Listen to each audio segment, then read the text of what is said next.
Hello, Rajesh గారు, police station నుండి మాట్లాడుతున్నాను. మళ్ళీ మీరు డిజిటల్ అరెస్ట్ లో ఉన్నారు. వేరే గదిలోకి వెళ్ళండి. ఒక్కరే. మీ పార్సల్లో డ్రగ్స్ దొరికాయి. చాలా కాలం లోపలే ఉంటారు. 10 లక్షలు ఇవ్వండి, బతికిపోతారు. సార్ అంత డబ్బా? ఒక లింక్ పంపాము, ఇప్పుడే ప్రాసెసింగ్ కోసం 2 లక్షలు పంపండి, మిగిలింది తర్వాత. సార్ 2 లక్షలు. ఏమైంది నాన్న? అమ్మా, ఇతను అంటున్నాడు నా పార్సల్ డ్రగ్స్ దొరికాయట. అరే, కట్ చేసావా?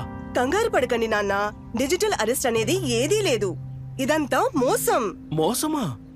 పోలీస్, బ్యాంక్, ఆర్బీఐ వంటి వాటి పేర్లతో వస్తున్న సైబర్ నేరగాళ్ల ఫోన్ లేదా వీడియో కాల్ తో జాగ్రత్తగా ఉండండి.